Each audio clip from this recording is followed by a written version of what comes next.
Today we're joined by Bennett Weisbrun. He's like one of my favorite AI creators and one of the earlier kind of trendsetters that I've seen in the AI space, I think for several months now. I found you on TikTok and then on Instagram. Nice. And you've been blowing up, especially. I'm just going to give like from another AI kind of creator's kind of perspective also. Yeah. And then like, so you kind of like started really, really blowing up after Sora came out. That's pretty accurate, yeah. And like, it's like there's, Sora's got that, it's got that look, that texture, and it's got that form texture look to it.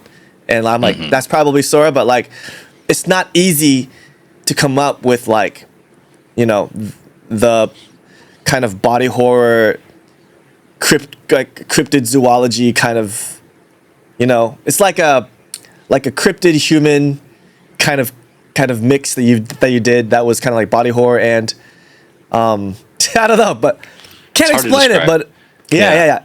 I think you were the first one. You were the first one I saw do that. Anyway. Nice. And then I scrolled all the way back to your 2024 stuff, and I was like, you know, were you playing with like Deforum or like some other, you know, AI stuff like locally? Not to forum. I came after that kind of. I started with Comfy UI. You know Comfy UI?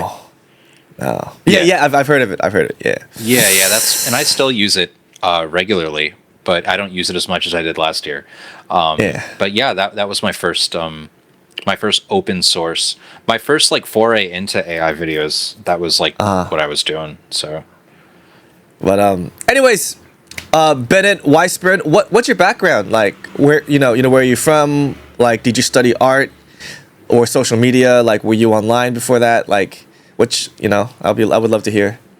Yeah, my background's in like web development and graphic design. And I studied communications in school, so I really don't have that formal of an art background, but I've always like been an artist and I've always wanted to make stuff like this. I just didn't have like a great outlet for it, I guess you could say. I always wanted to get into like 3D modeling and stuff, and I still really do, but I didn't make the time for it. And then these AI tools just started coming out, and like it suddenly became like way, I don't want to say easier, but more practical to like bring my visions into reality and just like really start like experimenting and iterating on weird ideas that I constantly get. I basically made websites and like marketing materials for like the last 15 years for different companies. Nothing like what I do now. And now I do this full time. So like I'm like That's all amazing. in with this Instagram stuff. Yeah. That's amazing. Are you like a part of the Instagram program, like a creator program or other? I'm in a few programs. Yeah, I don't like, without going into too much detail, I am in a few creator programs online, especially with like some of these like, video generation platforms. Like I'm in the Luma Dream Machine creator program and a few others as well. And I'm really, really grateful about that. It really helps a lot. But I still also pay for a lot of these services too, and it's not cheap. The credits are not that cheap, but I'm obsessed with it. And like I said, I've made it my living. So like, it's worth the price for me. Like, I just love making this shit. So, and can I curse? I'm sorry. I didn't mean to. Yeah. Are we good? It's fine. Okay. Yeah, we're good. Gotta ask. Nice. Yeah. You never know what the rules are online. They're always changing. And, sometimes it's like you can monetize even like early on by saying something. It's weird, but yeah, I love your background. It's so different than what I thought you would be. I thought you'd be like maybe some kind of visual artist. Because I was up here. I was just in the wrong profession for the longest time. So it was kind of just a matter of time before I, made the change, I guess. But that's sorry. amazing. Like, Didn't mean to interrupt you. was there any crossover in skill or talent or mindset from what you used to do compared to what you do now with AI? Oh yeah, 100%. I mean, just a lot of like computer proficiency. Like I said, hang on one second. Camera's getting weird. I was a graphic designer and I still technically am, and I use a lot of those skills still. Like I use a lot of Adobe products, like Photoshop, After Effects. So I bring a lot of that into what I do now, just for editing my pieces, and just like, yeah, I would say there's definitely some amount of crossover, but you don't have to be a graphic designer to get into this stuff. It does help though, you know. Interesting. Yeah. So, Helps in did you some study ways. graphic design in college or high school? No, no, I was a communications major, which, you know, is not really what I'm doing right now career wise. I guess I can talk pretty well. I guess maybe that's like one transferable thing. But no, I didn't study any type of art back in school. I never even took art in high school or anything like it. I just always have been drawing. I've always been an artist, but I never got any formal education about it. Yeah, I found that like people who, you know, go somewhere in life with art come from all backgrounds. You know, like me, like I went to art school, but I never saw success, even though I've done like exhibitions and whatever, but like Nice. I never saw any success. And then this AI thing came out and it's been fun. It's been a ride, you know? It's super Yeah. fun, man. And I think that's like really key to succeeding in this space. Maybe any space is like finding the fun in it, and kind of being a little obsessed with it too. And I'm like really obsessed with it. Like I stay up really late most days, and I'm just like toiling away the hours on this stuff. So yeah, it's a Yeah. lot of fun. Yeah, that what you did with Sora, I think it was like one of the movements of AI, we could say AI art on social media. That was a big change because a lot of creators started to, you know, go viral based on your idea. And I think you're a trendsetter in that sense. And now it's like you moved on. I think directly after that, what blew up was the You Are What You Eat series, which is very interesting. Yeah. Yeah, that's definitely been a big one. The ones that were like blowing up the biggest were like the really uncanny body horror ones with like the weird half human creature types of things. Those like really blew up a few months ago, and ever since then it's just been like a different story altogether. But yeah, the You Are What You Eat series, that's definitely blowing up now too, and I'm really happy about that. But Yeah, wait. yeah, man. So when you said it's different story, you mean like as a creator, your life changed? Yeah. Oh, wow. Yeah, I mean, just like the opportunities, like the follower count, like I went from like, well, I just got a lot of followers in a short period of time. I got a heck of a lot of views, man. Like I don't like want to come across like I'm bragging. I'm just trying to tell like a story, but like one of my top viewed reel right now is like this close to crossing 1 billion views with a B, and that's like crazy to me. Dang. Yeah. And yeah, so like ever since that video was uploaded, especially, like it's been just blowing up, and like yeah, it's intense. But all I can do is just keep making more videos and hope that I stay on the grind and I stay Yeah. viral. It's crazy. Yeah, man. I saw your account before that series came out, I think, because I saw your Instagram go over 1 million, and now it's at like 1.3. It's like every week or month, it's like Yeah, man. adding a couple 100,000. It's like, Yeah, wow, for Yeah. sure. It's crazy. How It's was that surreal, feeling, man? It's that's such a good question.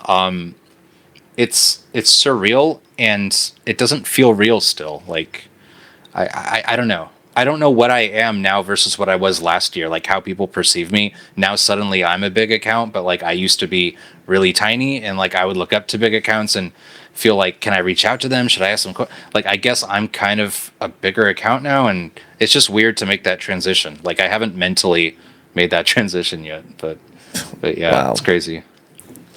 So, how do you do the audio? Like, do you use like Audio or 11 Labs or something? It's a mix between recording my own stuff and like 11 Labs occasionally, sometimes other sources. Yeah, and I should just like preface everything with I'm probably not going to go into like super detail about my entire kind of process, but I'm happy to, like, yeah. I'm happy to like touch on like some of the at a high level, just like some of the tools that Sure. I rely on. Maybe not all of them, but like it's kind of been a thing where like I've been trying to decide lately like how much I should like show versus how much I shouldn't, because I used to stream my workflow a lot. Like I would just stream myself making stuff, and I like noticed very soon after that, like I was getting all these copycats and all these people that were just like doing exactly what I was doing, which is like fine, I guess. It's kind of like, it is flattering, but it was also, some of it was like really identical to what I was doing. And I'm like, oh dang, maybe I should peel this back a bit. Cause like, I don't know. So it's kind of something I'm like figuring out right now as far as like what I give out. And I don't want to be a gatekeeper, but also like this is my business. And so I'm just like trying to navigate this the best that I can. Yeah.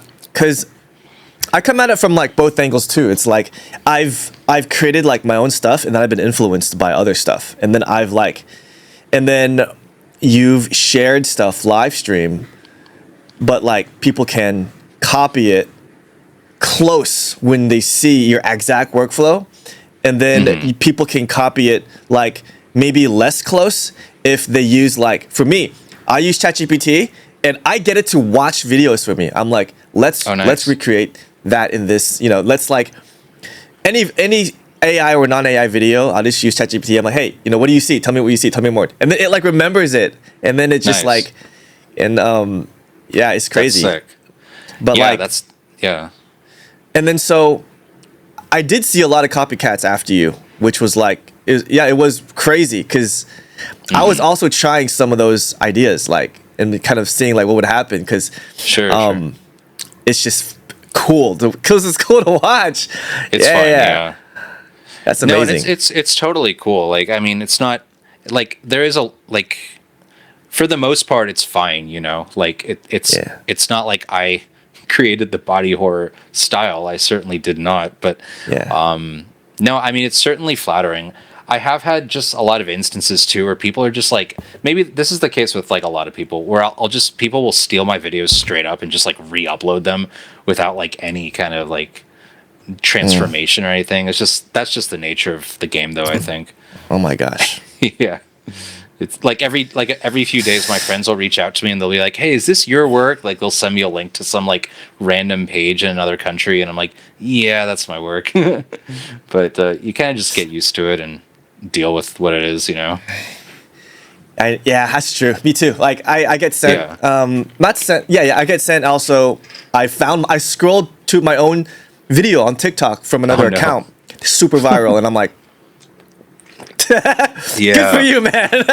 yeah. Oh, that's brutal. Do you watermark your work? I have a logo at the bottom, but like even if it's there, it's like, okay, they know it's mine, but no one in the comments knows it's mine. yeah. Man, it's just how it goes, Like, it's, you gotta kind of build a thick skin for it, because if you blow up, it's like inevitable. By the way, you're that Epsilon page, yeah? Is that correct? Yeah. I just made that connection a few days ago. That's awesome, man. Your work is really sick. Hey, thanks, man. I honestly haven't talked to anybody about my work yet, because no one knows it's me, I think. Oh, okay. Well, I can keep it under wraps if you want. I mean, no, now the cat's kind of out of the bag. Okay. But it's in the it's in the profile tag. I tag myself, but like still no one. But anyways,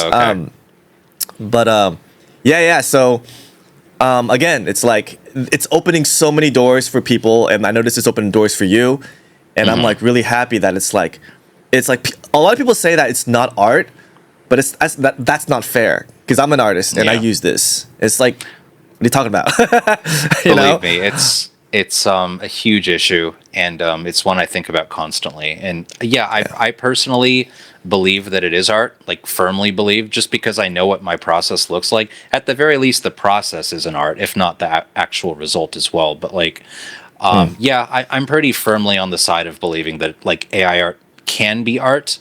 Maybe not in every situation, but it can definitely be art depending on the effort you put into it. And like I was saying earlier, like I put in like so many hours every day, like 12, 16-hour days, just like toiling away on this stuff. Like, if that's not an art, like what is it? Like, I don't know. It's definitely a philosophical debate, and that's probably not going to be fully resolved for a while. And like the other side definitely has their points about like ethically training these models, and like how much of a theft really is it. Like, there's legitimate discussions to be had, but kind of the online discourse around it right now is very vitriolic, and it's either like it is art or it isn't art, and you have to fall on one side or the other, and it's just brutal, man. It's like, it's so unnecessary.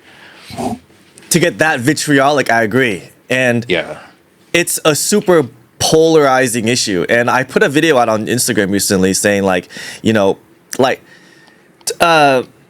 it's personally like, what's the difference between like going to the art store and getting like oil paints versus like going to Kling and purchasing credits? Right. I don't see the difference. Right. Yeah. I don't know. There's a lot of analogies, man, that you could draw. Like, just like, I like to think of like, you know, when people make art out of like magazine cutouts and stuff or newspapers, it's like you're pretty much stealing something that was already made, but you're reorganizing it in a different fashion. And you don't have the consent of those original like artists or authors to do what you're doing, but people like make, you know, newspaper art and stuff like that. I mean, there's like a lot of examples I think you could probably use, but I think it very much is an art and can be an art. Like, that's kind of where I fall. It's For funny sure. too, because like people like the other side, they won't just come after the art and say that this isn't art. They'll come after the person. They'll be like, you're not an artist for making this. And it's like, well, first of all, do you know what my background is? Like, maybe I am an artist and I just happen to be working in a field now where well, the point is, like, you can't question my identity as an artist just because I'm making something you don't agree with. Like, that's like kind of where it goes after character attacks versus just like the topic of is AI art. It's just kind of a very petty thing, and I usually just don't engage with it. You know, there's haters online. I just block them like instantly. There's no point in having debates with people like that. But anyways, not to be too bogged down in the negativity here. It's just a very interesting topic.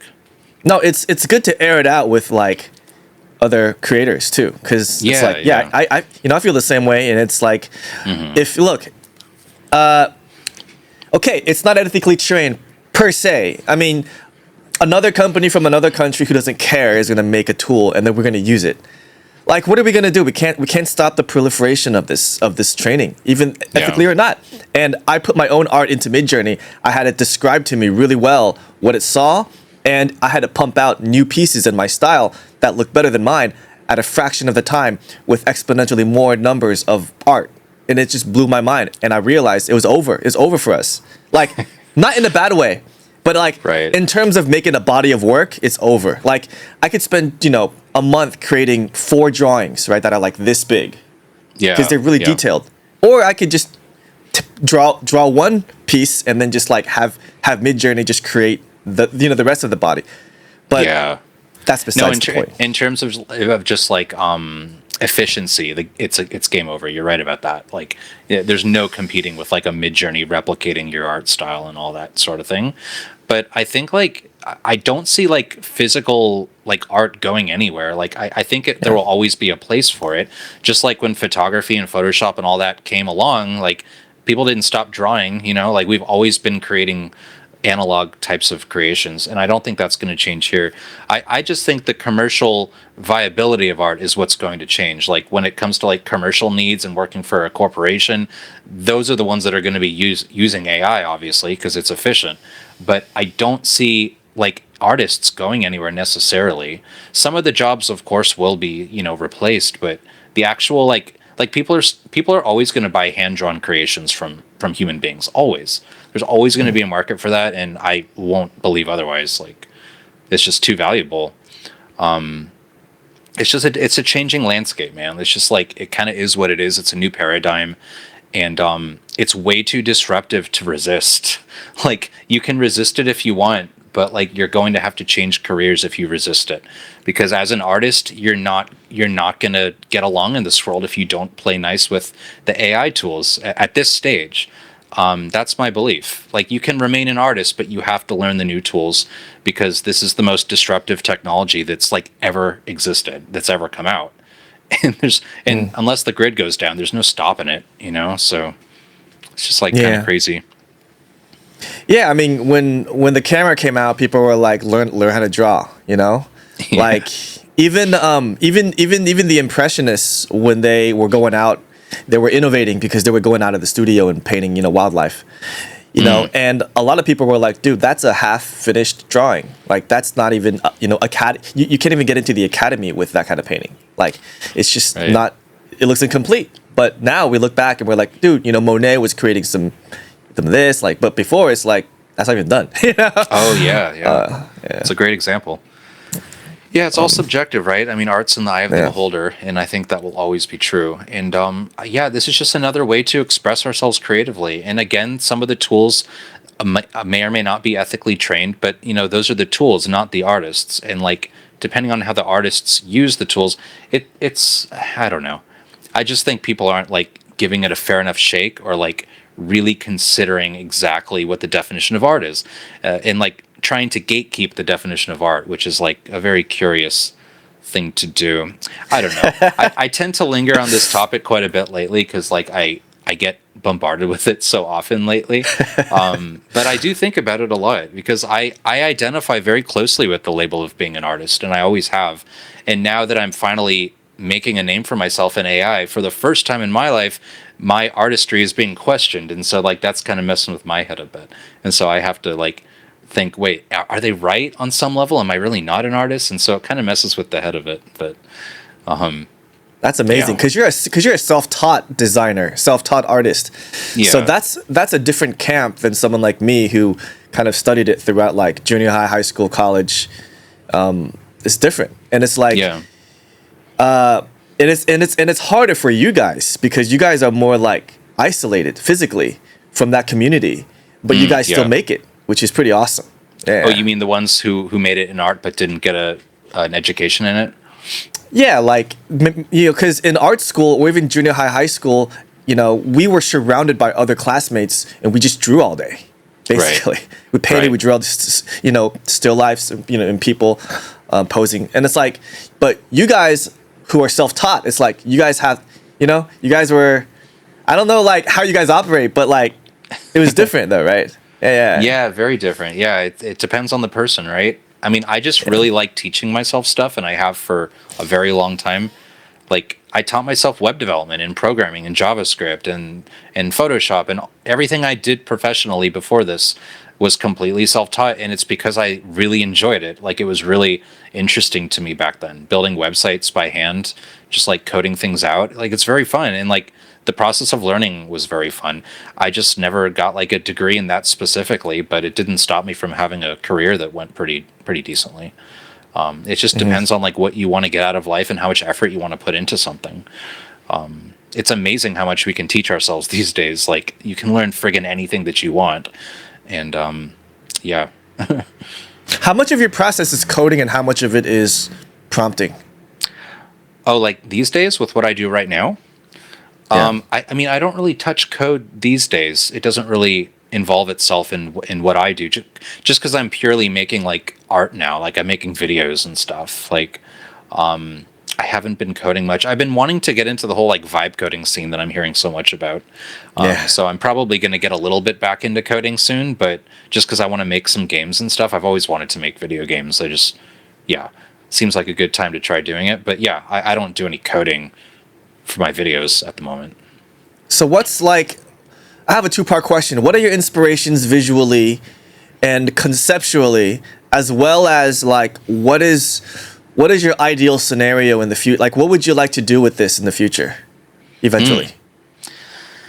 Okay, yeah. So my inspiration is maybe more abstract than something that I can like point to directly, but I'm just very fascinated, I think, overall with like the more visceral aspects of existence and humanity, and just like kind of the things that we don't really talk about, like the pains and sufferings that we go through and just kind of hide under the rug and don't feel like discussing. I like to think that like my art like kind of brings that through a bit, like this abstract type of suffering that like, I don't know. I just think, it's honestly a really tough question to answer, and it's something I think about a lot. Like, where really are these ideas coming from? But I'm just kind of like, I'm interested in visualizing suffering, which is weird. But I'm just kind of, I don't know, I'm fascinated by how like arduous our existences are. And I like to use art as a way to express that in like a very realistic, vivid way. And then what was the second part of your question? I forget. Oh yeah, the inspiration. So visually, conceptually, I think that nails it. It's kind of like a intangible concept, right?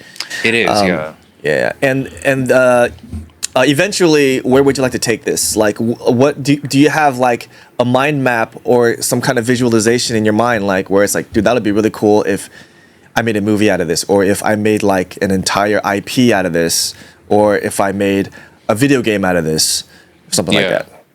Video games would be sick. For me, like the thing I think about the most, I think is more so on on like the side of like making art, just purely art, and maybe I don't know. Like I want to find a way to like market these pieces as standalone art pieces, and maybe NFTs are the space for that. You know, it's very possible, or even just maybe like I don't know. I want to sell these somehow as like displayable art pieces, like maybe moving picture frames or something. I more so like I really enjoy the short form kind of content as opposed to like the long form narrative based content. And I feel like I really excel at that. Like these weird morphing faces that morph for like 10 or 20 seconds. Like I feel like I've really nailed that specific like aesthetic. So like I would like to turn that into like an art piece of some kind, maybe in an exhibit or just like something that people put in their homes. I haven't fully fleshed it out in my head, but that's where I'd like to take it, you know? Publicly displayed animations. Hell yeah. Or you just go to like a gallery or an event or like any kind of venue and you just see like this big, tall, like screen that has like a looping animation that I made, just like a really hyper realistic, whatever it is, you know? Have any agents, galleries, or events come to you? Yeah, I had my work featured in an art gallery last year. It was kind of like an AI focused gallery out in Hollywood. I live just north of LA, so it was like down in Hollywood, and it was sick. I have videos of it on my Instagram. Like all like 360 degrees, all the walls were projected with like a bunch of artists' stuff, and mine was one of them. And they just like showed some of my older stuff. It was really cool. Had a chance to go there, and it was crazy. And just seeing everyone's reaction as it was like on the walls, it was unreal, man. Like it really made an impression. I want to do more of it. So what kind of video game would it be?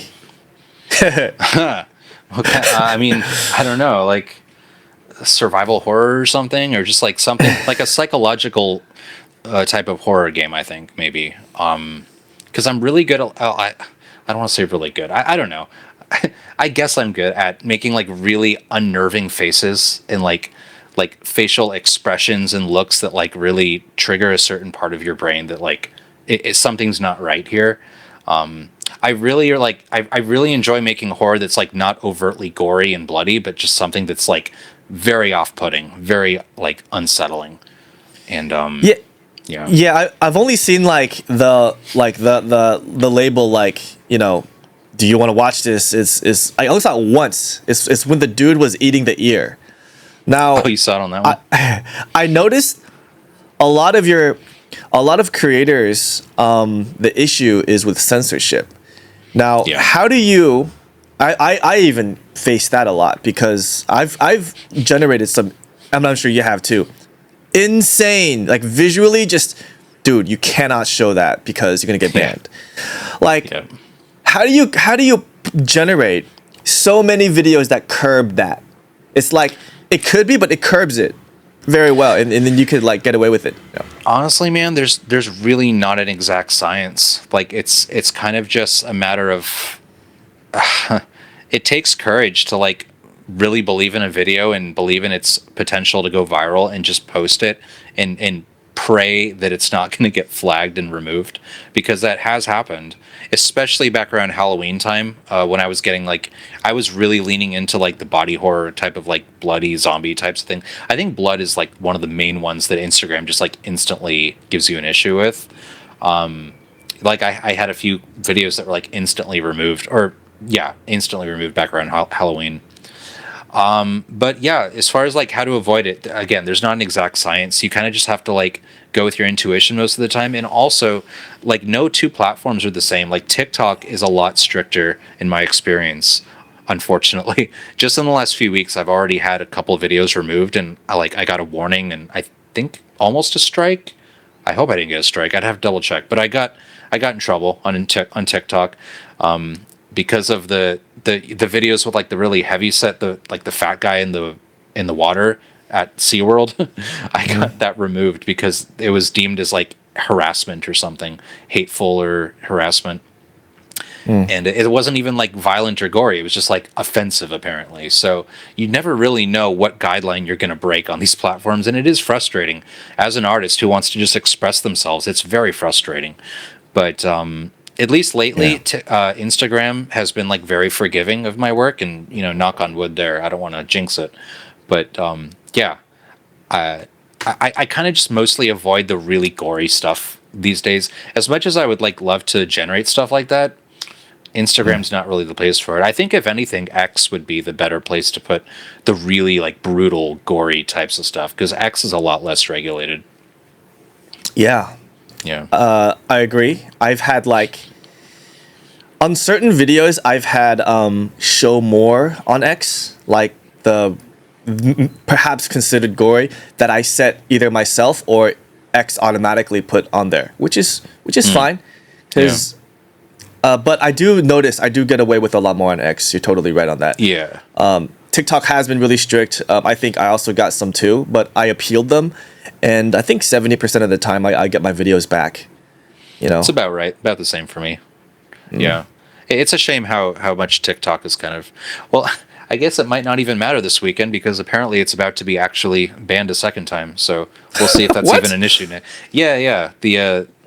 I guess the ban is still in effect, but it was only delayed for like a month or two. So like it's still like Wow. about to happen unless they get a buyout. It's probably going to be gone like this weekend or something. So it might not even matter by next week. This whole thing about which would really suck because I worked really hard to build my TikTok audience.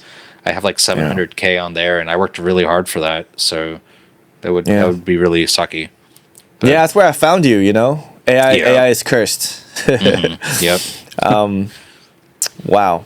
So you don't usually, if you see something that goes really viral, how does it affect you in the AI space? Like, because that flabby human thing from Sora, like, dude, I didn't see anybody do it. I'm not sure if I'm wrong and you actually saw something that inspired you from TikTok, but I didn't see anybody do that before you did it.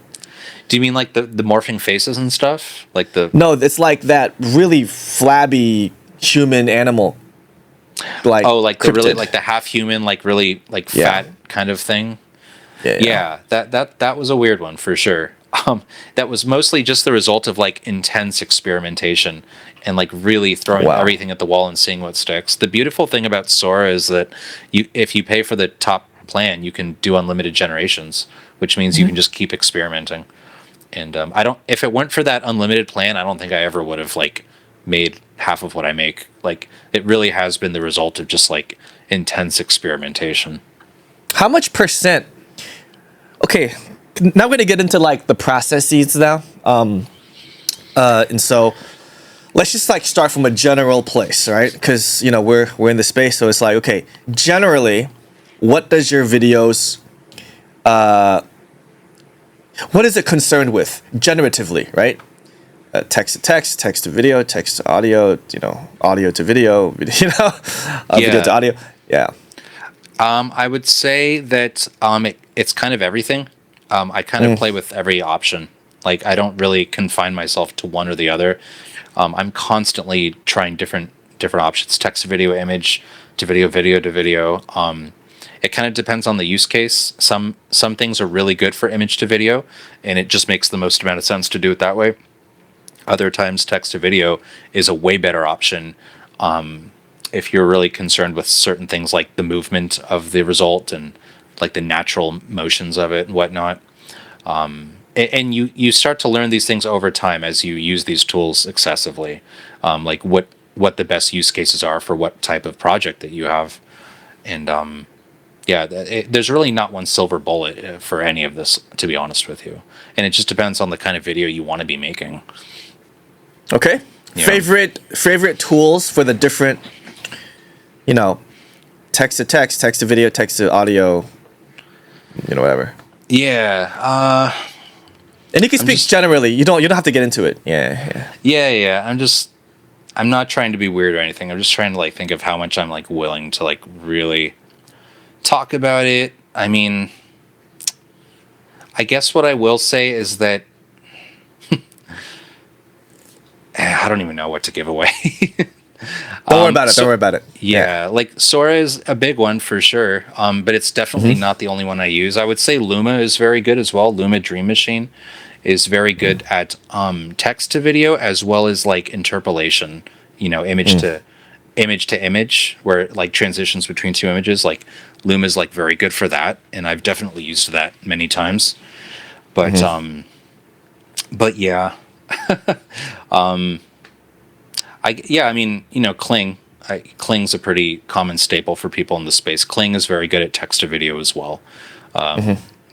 So I use that pretty often. And I'll also, I'll pair these platforms together from time to time. I'll do one generation on one platform and take it to another to do something else with it. And there's a lot of cross pollination between these platforms that takes place. So there's not really I know a lot of platforms want to become the one-stop shop, and they really try to be, but there really isn't at the end of the day. Not with what I do, at least. Not with the types of things that I want to make.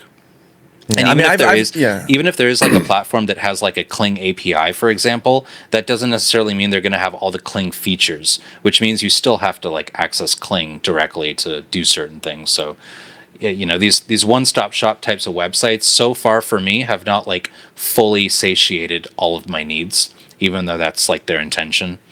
But I just figured I would mention that for some reason. Have you noticed that certain platforms have better text to image or text to video depending on the context or the idea of the video that you want to come across? Yeah, I mean, definitely. Some platforms are better at certain styles than others. I'll just say as an example, Runway is very good at elemental types of interactions, like be it like liquid or fire effects. I have found that like Runway is like really well trained on just like particle effect types of things based on real world elements. And so if I have something that needs that specifically, I might turn to Runway and use it just for that. But definitely the different platforms are best suited for different roles. And again, that's just, you only find that out after having used these excessively over time and really like figuring out what's best for what, Yeah. So I've noticed that most of your videos, actually most all your videos, are between 5 and 10 seconds. And like, is there a reason you don't go over that? But I would say like that's part of the reason of your success is because, you don't allocate, like you allocate more time experimenting than editing. That's right? True. Well, I spent a lot of time editing still, but I mean, the fact that they're short form pieces means I do have more time to experiment for sure. And I just really prefer the format. I really like short form, quickly digestible things and like that are good for shorts and reels. I just really like shorts and reels. I like making stuff like that. It's a real passion piece for me.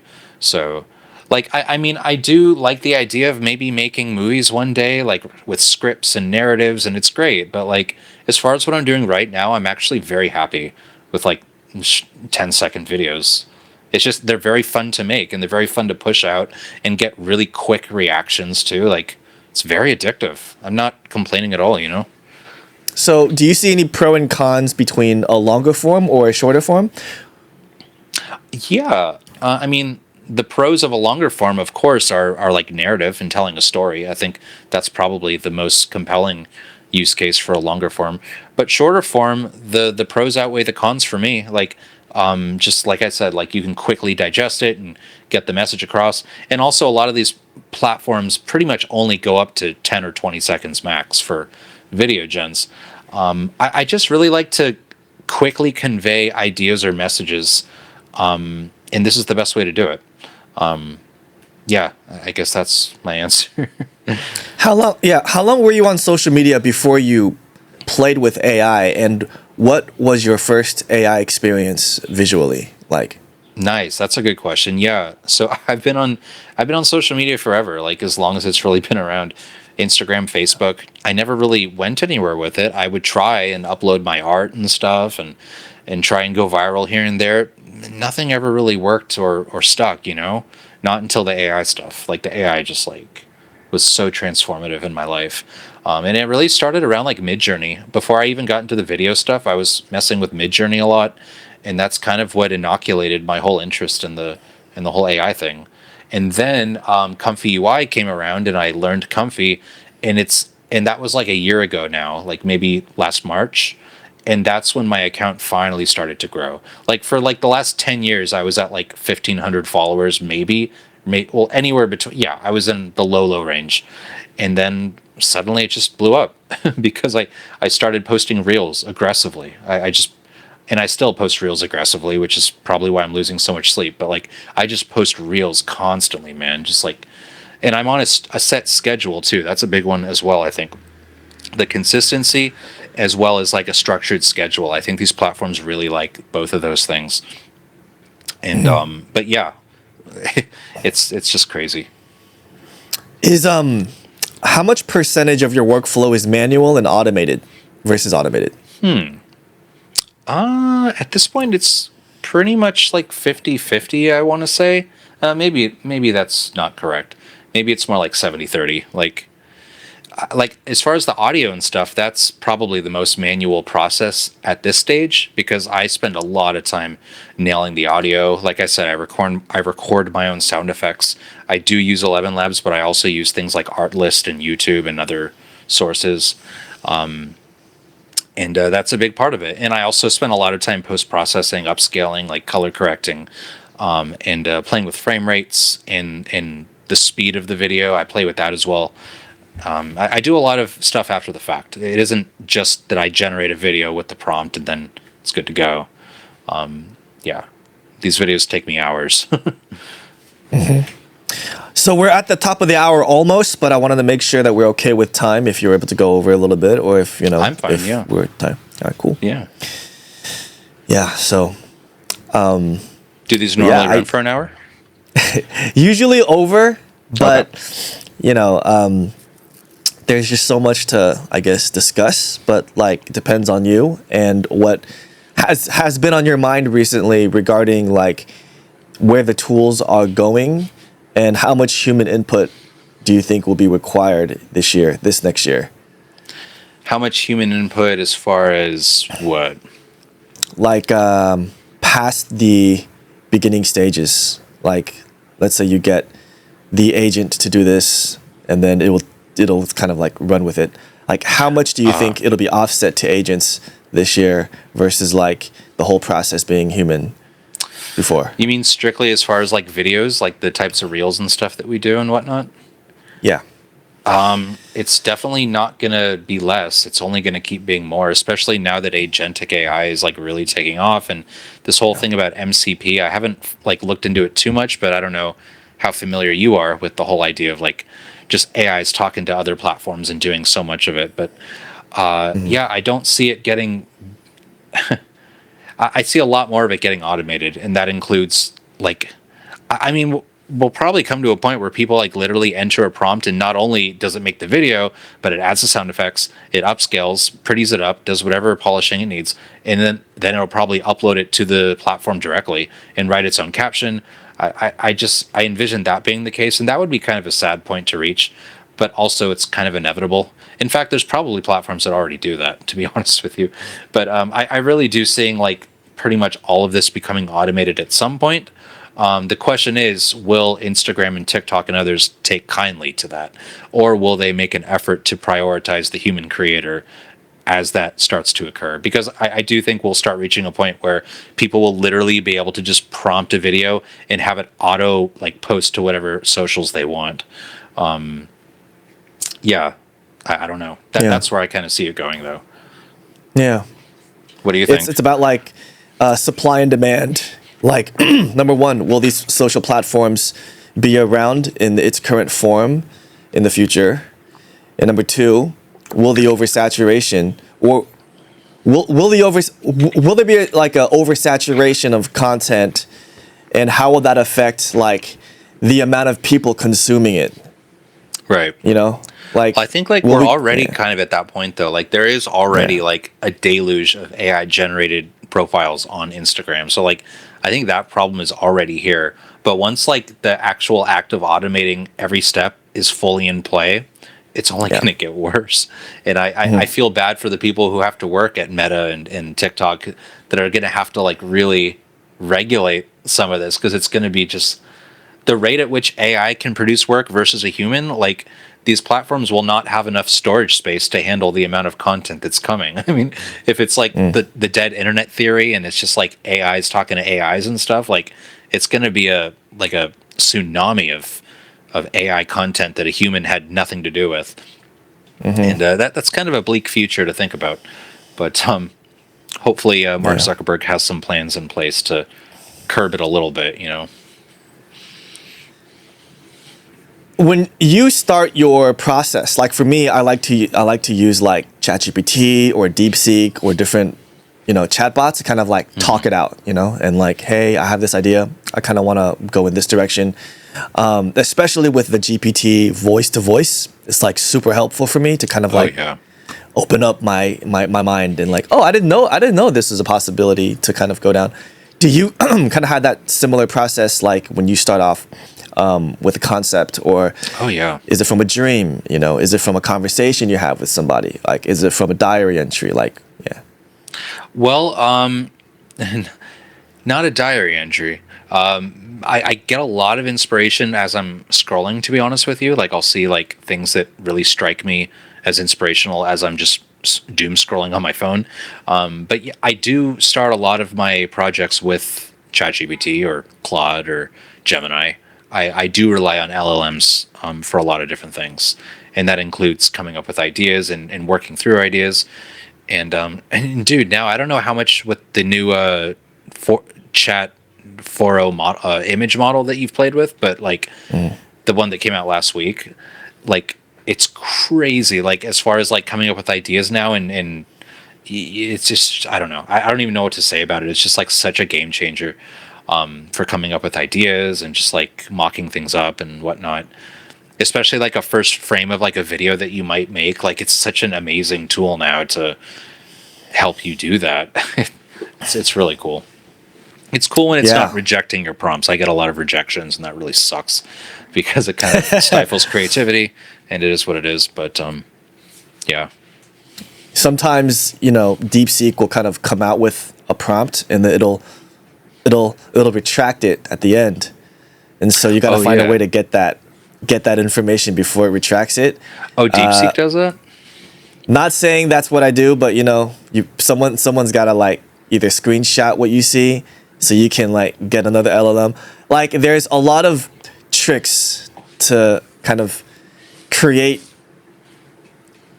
uncensored outputs without like, even with ChatGPT, like, you do voice to voice, and then you get it to create scenes, and if it thinks it's too gory, it'll retract it like on text. So it's like you have to find a way to get it like on paper without you having it in the history in ChatGPT. It's like there's all these loopholes you have to go through just so that you can get your information. I know. Believe me, I know. It's such it's a pain.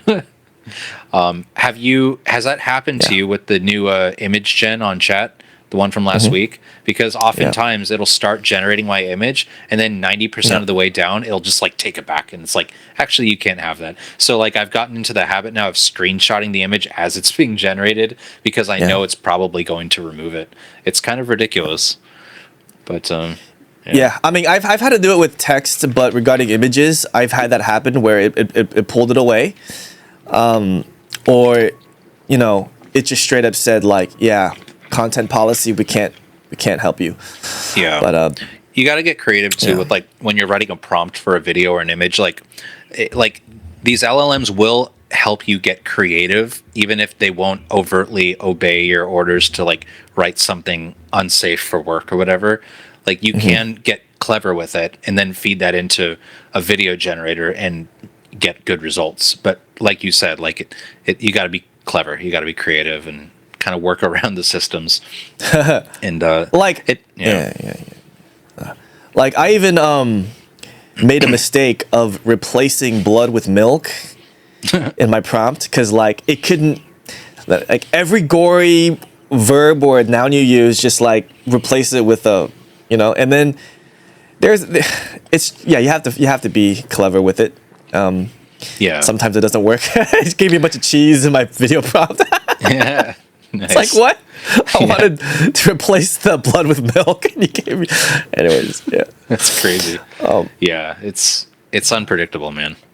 Have you yeah. heard of a Nemotron? I don't know if people no one ever really talks about it, but it's kind of like NVIDIA's LLM that is kind of like pretty good, and it's not it doesn't it's pretty uncensored is what I'll say. I don't know if it has any censorship, but if I want to write like a really juicy, like visceral prompt, and that's kind of like an insider sort of tip. Like I don't talk about Nemotron that much. Yeah, it's called Llama 3.1 Nemotron. So it's like an NVIDIA model, and you can just Google it and find it. But it will not fight you on your request usually. So that's a pretty fun one to play with. I've noticed DeepSeek gave me the best text to video prompts for like just overall, you know. DeepSeek it was really good at and like Interesting. sometimes I would take a prompt from GPT, and if it didn't give me like the changes I wanted, I would put it into DeepSeek, and then sometimes DeepSeek would pull back, but I would already have the screenshot by then, and then I would kind of get, you know, any of these platforms to kind of write out what it sees in the picture. But it's like, I don't know if you do that too, but like, Not with DeepSeek. That's so funny that it'll start writing it and then take it back. That's very funny to me. I can't believe that it does that. it like thinks and then it writes and then says, sorry, I can't help you. You know, it's That's what ridiculous. it is. Yeah. Yeah. It's insane. It's like if the platforms are so concerned about like liability or like issues like that, they wouldn't give you any of it to begin with. Like they wouldn't give you that opportunity to screenshot it at all if it was such an issue. So it's really funny that like it works that way. But So yeah. back to the conversation on like, you know, content and virality, like when you make something that blows up, how do you stay viral? It's a good question. I'm trying to figure that out for myself. Well, if I notice that I tap into a new trend, I really hit it hard at that point, and I kind of stick with it for a while until I can't juice it for anything else. I always do tend to revisit concepts eventually, though. Sometimes I'll put something on the shelf and kind of come back to it a little later. If you saw my Instagram today, you'll notice I'm posting more comfy UI stuff, which is what I used to do last year a lot. I've kind of been more in the mood and I used to go like viral with that stuff last year. So I've been kind of in the mood to make more of those lately. So sometimes I'll like do something that has viral potential, put it on the shelf, experiment with other stuff, and come back to it. I really don't limit myself to like one particular category. Even if it is going viral, it's just not how I operate. I notice there are pages out there that literally will just stick with one like concept forever and never do other shit. That's not how I want to operate. I really like just making whatever the hell I'm in the mood for. And so far it's been working out for me, so I'm just going to keep doing it. So how much of your percentage is past viral content and how much percentage is experimental content? Good question. Huh. Or does it depend on how viral you are currently? Maybe I don't understand. Are you asking like across the whole body of work on my profile, like how many of those pieces went viral versus the ones that did not? So let's say you're like super viral like right now, like you have maybe a series that's blowing up. Yeah. How much percentage is experimental versus current viral versus like you're just coasting right now perhaps, and then you're trying to find your next viral idea. You know, is it a different ratio or not? Yeah. I go through like different seasons of what I like kind of post. Like in the last couple of weeks, I would say like I have been in a more experimental mode. So most of what I've been posting, in my opinion, have been a little more experimental than normal. And of course, those don't always go viral as often, but that kind of occurs after I've like gone viral for a while and it starts to taper down a bit. That's when I get the cue to like start experimenting more and go back to the drawing board in a sense. And I actually really enjoy that. It kind of, the fact that like virality kind of comes in waves gives me an opportunity to kind of go back into the shop and just like try and come up with new ideas that might go viral, they might not, but at least I'm like pushing the needle forward. At least I'm innovating, and at the end of the day, that's what I enjoy the most, is like innovating and uploading something that no one's ever really seen before, something freakishly new and bizarre. Like I will always be doing that, no matter how viral I get in a certain trend. I don't think I'll ever want to silo myself off and just do that. That I would be betraying myself as an artist if I did that. So let's say you are currently trying to find your next idea, right? And Yeah. let's say like 80% is innovation, 20% is like let you just kind of like looking back in your library to see what went well. How do you split, like let's you have like 5 or 10 series, like how do you rotate that within the 20% outside of your innovation that you're doing? So you mean in my like uploading routine, like what percentage of that is me like pulling out old viral hits versus the experimental ones? So Yeah, like let's say like 80% of what you're doing right now, because you're trying to find your new idea, 80% is just like trying new things, 20% is like how do you decide which videos to upload within that 20%? Well, okay, so maybe this will answer your question. So because I post 3 videos a day, that kind of gives me an opportunity to like kind of hit multiple boxes every day. And I try to always at least post one video thematically that does have a history of going viral in that category. So I'll always do like at least one of those, and then maybe the other 2 videos will be a little more experimental and give me a chance to tap into something new. But I pretty much always post at least 1 or 2 videos daily that do have a track record, or at least like that style of video, you know? Hopefully that answers your question a bit.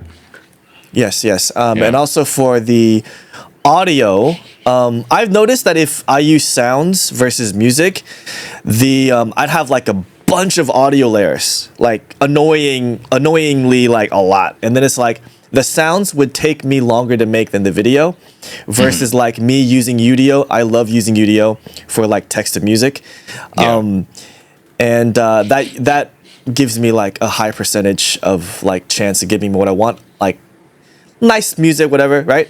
But like, do you use text to music? And if you don't, then like, you know, how have you found using?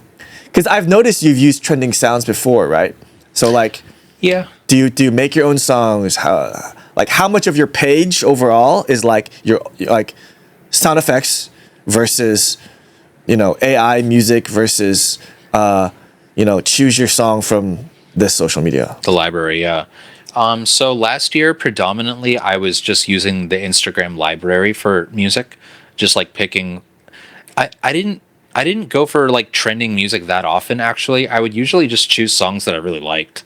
Like I really like a lot of like electric, psychedelic, trippy types of things, and I would just use a lot of those songs because I really like them, and I went viral a lot of the time by using them. So it wasn't, for me, it was never even really about using trending audio. Maybe it works for some people, but I never really did that much. I did it here and there, but I didn't have a lot of like success with it.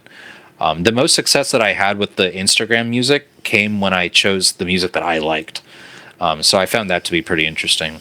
But in the last, like, at least for like all of 2025, I would say, I've really just been making my own sound effects for everything. I don't use music anymore. I kind of just like it that way more. It's more of a personal touch for me. Like it's more like immersive and vivid. Like you can kind of feel like you're there a little bit more. I just enjoy the end product more that way. I do use Suno and Udio, but not a whole lot in my videos these days. I like them as platforms. I just don't really make my own music as much. If I do, I'm probably going to do it for like a YouTube video or something else, something that isn't related to Instagram. Have you played with video to audio, like MM Audio or whatever? I know I have not that one, but I've played with what's it called?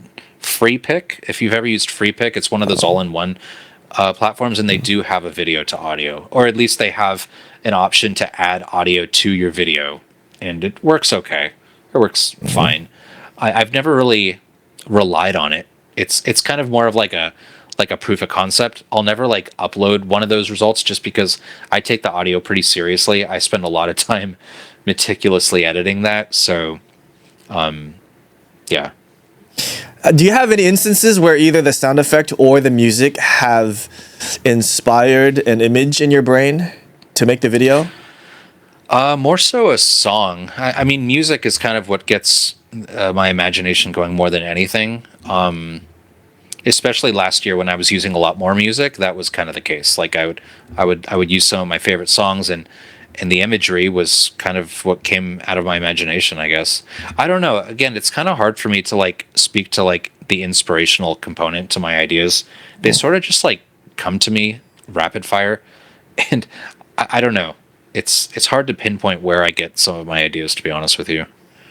Yeah, I mean that is usually. I mean that's rare that I meet someone who is not inspired by someone else's work, like a specific person or a specific piece. Also, like who's not inspired by another AI trend. Because I don't see you following any trends. Everything I see you do is just like you probably started it, like the human animal thing, and also the person with the thing eating itself. I haven't seen anyone else do that before you did it, which was kind of like rare. Nice. Yeah, that's crazy. It's crazy to think about that. Yeah, I mean, I don't consciously follow too many trends. I'm sure that I certainly have like done things that others have as well, at least, especially when I was getting started. But these days, I definitely stick to like the trends that I've established. But I'm definitely inspired by like artists and stuff. Maybe not in the AI space. I mean, some of them, yes. But have you heard of Alex Gray? He's actually a huge inspiration for me. He does a lot of the artwork for like Tool, the band, a lot of like album art, trippy, psychedelic, DMT style stuff. Very much inspired by his works and things like that. So maybe in some like unconscious way, like I am bringing some of that into my work, but it's not like a conscious thought. Like again, like when I'm making a piece, I'm not thinking, oh, this person or this piece inspired it. I kind of just got the idea because I really like body horror. So I just, yeah, I don't know. It's hard to quantify, to be honest with you. Sure. Yeah. I mean, I watch so much content on TikTok. Do you watch your AI stuff there or elsewhere? How long do you watch short form content, and how much of that short form content is AI versus not? And like compared to like how long you spend, experimenting and coming up with ideas or editing, like what is it like? Or is it like random spurts of like, oh, I feel like looking through TikTok right now or Instagram right now? Like, what does your day look like in that regard on average? Well, I do a lot of scrolling on these platforms, just like to turn my brain off and kind of just to do, doom scrolling and brain rot. But like, I don't really go out of my way too much to seek inspiration for like my work. It's mostly just like a way for me to turn my brain off and just watch things that are pretty unrelated. I do get a lot of AI pages that I follow, and I get those on my feed, and that's great. I enjoy that work. And I think I actually kind of misspoke earlier. I said something like, I'm not inspired by AI artists. That isn't really what I meant. I have a lot of inspiration in the AI community. I think I was just trying to like search for the most obvious inspiration for me. Anyways, that's kind of unrelated at this point. But yeah, to answer your question, a lot of the stuff I watch on social media is not related to my work. It's just like random videos that my feed feeds me about, news in the world, philosophy, like education. I have many different interests. Yeah, I don't really go out of my way too much to find inspiration for my work. I kind of just like constantly get ideas from no particular place. It's really hard to measure it. Yeah. Do you ever get ideas? Let's say you see a vertical video that was viral, and then maybe you thought, what if this happened to this video? Like, or oh yeah, no, a lot of the time actually, yeah. I get a lot of like inadvertent inspiration from videos on my feed. like just weird like even if it's just like a cooking video where like they do something a certain way like in the kitchen when they're like I'll think, oh, that's like a really cool motion that they did with the dough on the table or something. Like I would love to like maybe adapt that idea into something else. So a lot of that kind of thing does go on, but again, it kind of like just comes organically. Like I don't go out and seek it. It just kind of finds me. And yeah. I'm mostly inspired by like really unique movements. Like if it's an animal moving in a really weird, strange way or a very viral way, I'm like, oh, that could work really well with this idea. And so a lot of that kind of thing. Well, dude, I've noticed that I've spent considerably more on AI this year than I have in like all the years combined in the AI space. I don't know if you feel like similarly. You mean money wise, just like buying credits and stuff? Yeah, credits or plans. Wow, it's crazy. I'm in a very privileged position now that I'm able to do that because like business has been picking up, thank goodness, and like I can afford a lot of these tools. But you know, starting out, it was not really the case, and but it was also cheaper back then too. So it's kind of like moving with the curve. Like these prices keep getting higher and higher. Like ChatGPT has the $200 a month plan now for Sora, which I subscribe to, and it's a lot of money, all this stuff. But I don't regret it because, like I said, I'm having a lot of fun. This is a hobby for me. It's recreational. So like, I would be spending this money on like video games or something if I wasn't spending it on this. So at least I'm like getting something out of it. You know, like I'm making a business out of it. So. Sure. Yeah, I don't regret it one bit. I'd see it just as investing in media. Like you go to an art store and you just buy brushes, you buy oil paints. It costs money too. Yeah, absolutely. That's a good way to look at it. Well, what? Gosh, I've asked a lot of questions today, man. I'm so curious about your work. You're probably one of the few people that I wanted to talk to in the AI space. Oh, nice. I appreciate that, man. Thank you. Yeah, it's pretty crazy what social media. How it connects people. It's wild. Yeah. Yes. My life right now looks very different than my life looked before AI. I mean, I had a great life then too. It was just different. Like it was a different group of friends, different like lifestyle. Like I really feel like a different person now for the better. Cause like I've always really wanted to do art professionally and I just couldn't figure out an entry point for it as far as like my skill set and whatever. But AI just really paved the way for me. And like, man, I can't tell you how many hours of sleep I've lost over. Like, I'm just obsessed. Like every single day, like it's all that I do. If I'm not working on client work, which I've been getting a lot of, I'm experimenting and I'm playing with these platforms, burning through credits like crazy, and I don't regret it. Like it's a great use of money and time for what I get out of it. You know. So you said your business is going well. Like, is it your client? Like, what is it? The same things you've been doing before AI or after AI? No, it's completely different. I don't do any like web development or graphic design anymore. I made a very conscious, deliberate decision to leave that career behind. I was burning out from it pretty big, and I really needed to make a change. Really wanted to make a change, and honestly, AI came along like just at the right time.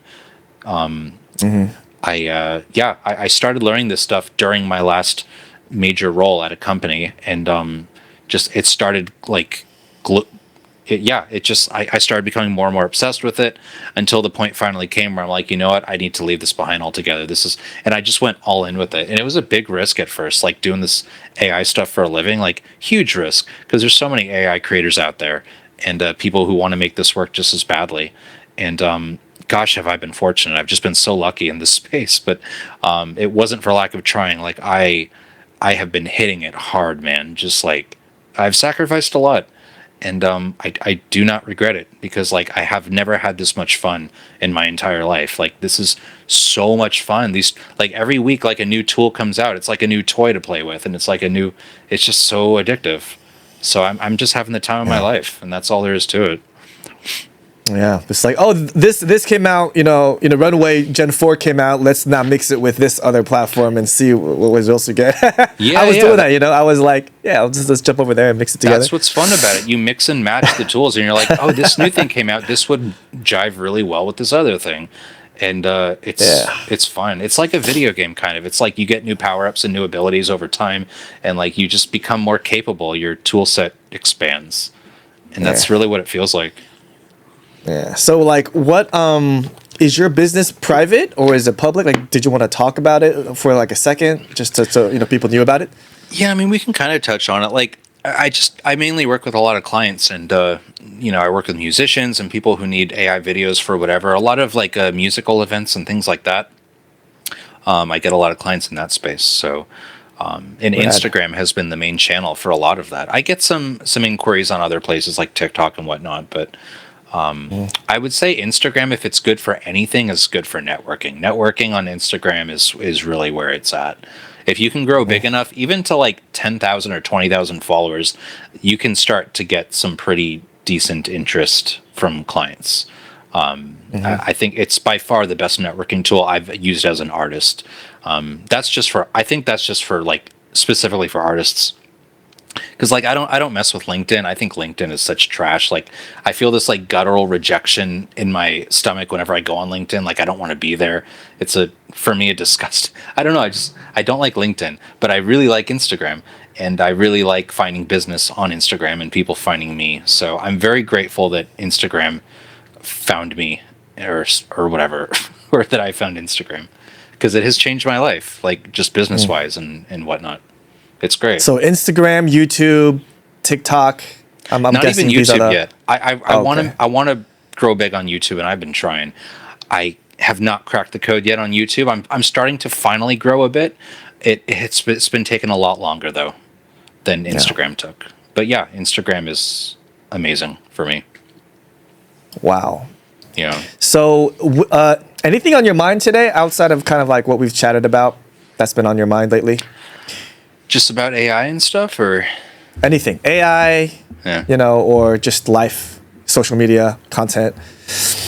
Well, I have been. Yeah, I mean, I just my workload has been unbelievable lately. I just, like I said earlier, I've been working around the clock. It feels like I have, like, balancing my client work with my like Instagram work has been insanely just draining, just very draining.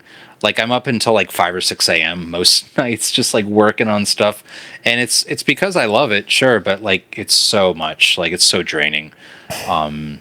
But at the same time, I really feel like this is what's required to really truly make it in a particular niche. Is you gotta hit it hard, and I have been. I I got to take a break at some point because I'm like working overtime. My body's just like screaming out for like a break, but I don't give my body breaks. I kind of just keep moving.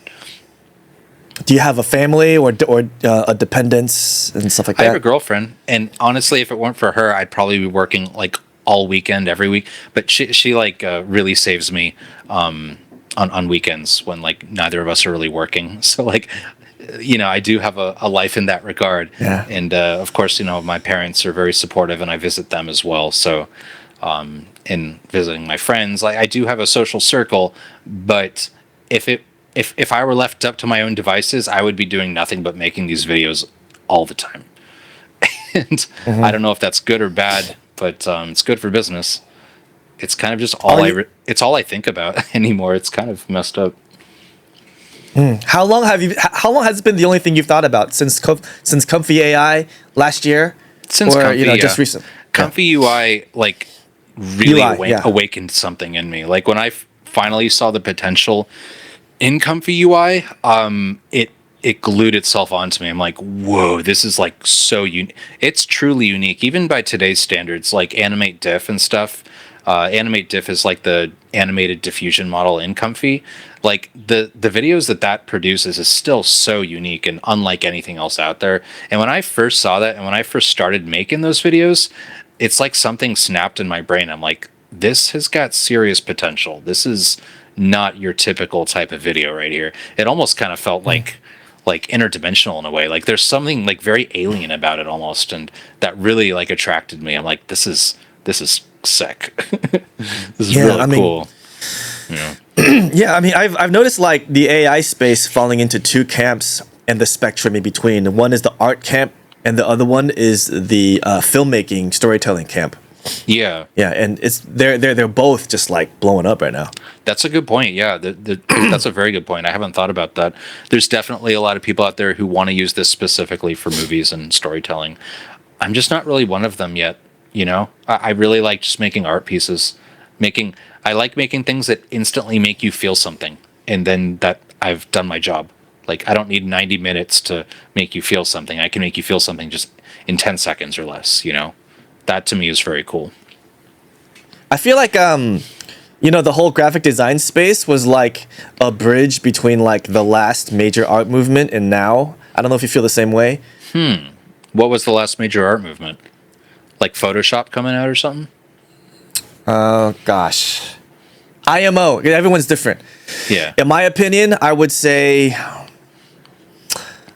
modern art was the last Okay. major art movement. Like, I don't know. I don't know if I remember these names correct. Like Franz Klein, Robert Rauschenberg, Andy Warhol, like that kind of modernism. And now, Right. I don't really know of any technologies that really has been transformative, from those days until now. I'm not sure if you follow that kind of history part of it, but like, yeah. Well, I'm familiar with Andy Warhol. I'm not familiar with the other names. As far as like transformative, disruptive types of technologies for artists, I don't think there's ever been anything like this before.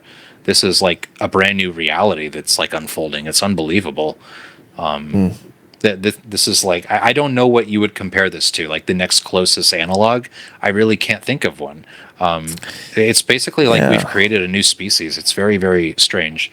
But No, you're right, because those weren't technologies. Yeah, screen printing was a process, but like if we're talking about technology, like maybe the photograph, the camera.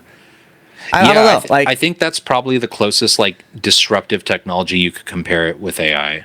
I would say is like the camera, and that's a pretty big statement because it's been like a long time since the camera was invented. So it's pretty crazy. We're very lucky to be living through this time in that regard. It's a very historic moment. Yeah, because I was thinking of collages and found objects, but those weren't technologies. They were mediums. They were media. Yeah. Okay. Yeah. Okay. Wow. And I think just like the camera was eventually widely adopted as an art form, I think AI will also become widely adopted as an art form. And I think there's just growing pains initially, just like there were back then. And I firmly believe that eventually it will be broadly accepted as an art form. I'm certainly banking on it because I've dedicated my life to it. So we'll see what happens. How long do you think 10 seconds is going to be what works for you? Do you think that's like going to be that way throughout this year? Or do you think, hey, if it changes, then, I'll change with it? Yeah. I think at least throughout this year.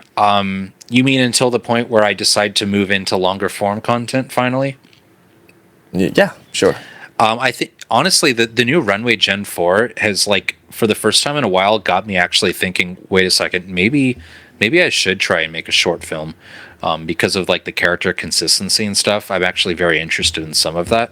So who knows? I might start experimenting with that soon. But at the moment, my top priority is short form. And it's because it's what I'm most passionate about. I enjoy the medium, the format. And I like the thought of people eventually hanging a huge picture on their wall of like a moving version of my pieces. Like that's very attractive to me, Wow. That's very that's very artisty. Yeah, it would be cool. Yeah, some people are like, hey, I want to make a movie. Some people are, I want to make a game. Some don't even think about anything else but social media. And you're thinking about exhibitions, which is interesting. I'm thinking about exhibitions and also social media as well because I'd like to do this for a while because I really enjoy it. I like the short form type of content that people are delivered. I think if I had to move into any other space, though, it would be making video games, just because growing up I was so passionate about video games. So if I had to move into any other area, it would probably be that. Which games inspired you before? You mean as far as like my art or just like in general in life, like games that In life, like left which an games impression? gave you hope? gave you inspiration, gave you meaning to exist? Sonic Adventure 1 on the Dreamcast was a real game changer for me. That was a real watershed moment. A lot of the old Harvest Moon games I was really into for whatever reason. I really like the old farm simulator games, and then Stardew Valley. And then I really like a lot of first-person shooters, like Half-Life 2 was very formative for me. I played a lot of that when it first came out, built a computer to play it, and that kind of changed my life in a lot of ways. I'm like, whoa, first-person shooters are awesome. This is sick. So, but these days, I don't really play nearly as many games. It's unfortunate. I play a lot of Tetris 99. I've been streaming it on my page lately. It's where you play against 100 other people, and I've actually gotten like really good at it just because I don't know why. Me and Tetris, I've been. It's like the one game I seem to be like really good at. I'm not good at that many games, but Tetris I seem to do well at. So I love Tetris. Have you considered doing a Tetris body horror video? I have done a Tetris body horror a few months ago. That was before the days of Sora, but that was like a comfy UI thing. I did. I should revisit that. Actually, that would be funny. Sora is the only features you use are like the text to video, or do you do like other features within Sora that you can share? Because I don't want you to share too much about. Yeah. I honestly, I use all the features at one point or another. Like I don't narrow myself off to one feature on there. I will say this much though, as far as text to video strictly, Sora is not my favorite platform, and I'll just like put that out there. Like Sora is good at many things. Text to video specifically, it's not my favorite use case. There's a lot of way better competitors at the moment for that. But for like manipulating existing videos and stuff, it's amazing, But yeah, text to video. I hear that there's a new Sora that's kind of on the horizon. I think the next version is going to be coming out soon, and I'm like really excited for that. So hopefully that happens soon. Wow, that would be really nice. I cannot wait to see what it does. So natural language versus Midjourney language. What do you mean by that? Like in Sora, you can generate 4 images at a time, right? Just through natural language. Yeah. In Midjourney, it's like you have a specific way of speaking. Oh, right. To get the AI to do what you want. Yeah. Right. Which do you prefer in your process? I'll always prefer natural language, but that's why I use LLMs a lot in my process to write prompts. It is for the reason that I can use natural language and then take whatever it gives me and then paste it wherever else. But yeah, I'll always prefer natural language over anything else because it just comes naturally, Sure. I admire the process of crafting the perfect prompt. I like structure and I like the thought process that goes into it. But I don't pour a lot of mental resources into writing out full prompts these days. I'll be honest. Like I kind of just have conversations with LLMs until we come to a really good prompt, and I'll experiment with several prompts before I get a result that I really like. I'll start with one, and then I won't really like the result, and I'll send a screenshot back to chat and be like, hey, this is okay, but I didn't like this about it. And so then it'll write me a new prompt and I'll try that. And it's like a very iterative process, So do you go from text to image first before you go to text to video, just so you have like some? Yeah. Mm-hmm. Sometimes. More and more lately, actually, because these image generators have started getting like faster to generate quick images. So it's become more practical to like storyboard an idea first before actually making a video. Mm-hmm. But sometimes. Because text to video costs a lot of money if you're just going. Because like usually I just go straight to text to video, and like I pump out like different versions, like different models within the platform, just to see which model I like. But like going from text to image to text to video seems smarter because you have unlimited text to image credits, right? You could just pump out however much you want. Yeah. But that sounds like a great idea. Yeah, actually. Yeah, it's way more economical. It's definitely more efficient to render out an image first. It's not always like a perfect one-to-one, like this is how it's going to look, but it at least gives you an idea of like visually how it might look. So I have been using that approach more and more lately. Yeah. Mm-hmm. Any other tips that like you want to share that, like that's not too private, that's like not intrusive, that you Sure. feel like comfortable sharing? Yeah. Yeah, I appreciate that. That I haven't shared already. Let me think. Like, I mean, it really just boils down to like how passionate somebody is about this kind of thing and how like obsessive about creating art somebody is. Like, as far as like people who want to get into this for the first time, because the number one question I get is like, where do I begin? Like, how do I get started? Yeah, more or less, that's like the question. Like, how do I do what I do? You really have to approach it like with a huge passion behind everything. Like, if you're not, like, if you want to succeed on Instagram, at least, because that's the one I can speak to, you really have to be obsessed, because the AI space is so overly saturated right now on Instagram. There's so many AI pages. It's absolutely insane. And I think it's still very possible to grow and flourish on Instagram if you stand out in your niche. But I I can speak from experience that if you're not rabidly obsessed with this, you're probably not going to blow up. You're probably not going to grow that big. I never went viral for anything like during most of my life, and that was because I wasn't obsessed with anything. But I'm now obsessed with AI, and because of that, I've gone viral. So I think if somebody can figure out how to nurture an obsession for this thing, or for whatever it is, that's the point when they're going to become viral, or have a much greater chance of becoming viral, because they just pour themselves into it. What's the biggest obstacle? What? No, go ahead. No, go ahead. Yeah. No, just capping it off. Like, I think that's kind of like more of a broader tip for just like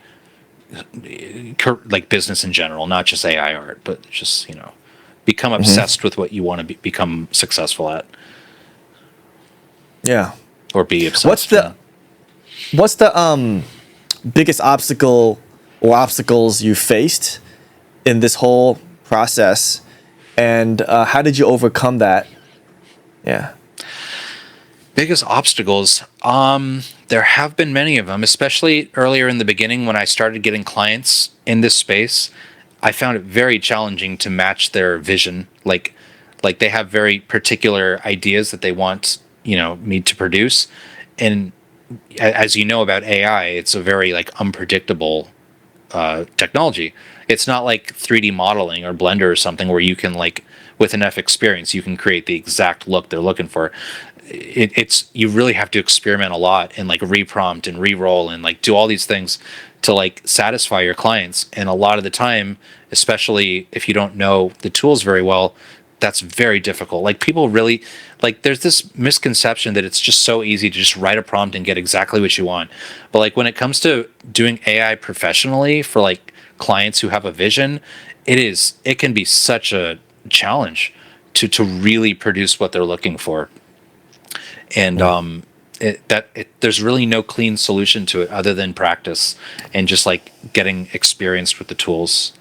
So that was a really big one for me in the beginning. It's gotten a little easier over time. I still face technical challenges, but that's a tough one. Yeah. I see. Yeah. All right, man. Cool. So I hope that was a good enough covered answer. a lot today. Yeah. No, that's a cool answer. Okay. Yeah.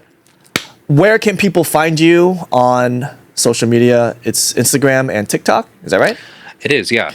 TikTok is ai.is.cursed. TikTok.com/@AIIscursed. And then the others, Instagram and YouTube, are the same. It's just my name, Bennett Waisbrun, @Bennett Waisbrun. Okay. Yeah. Awesome.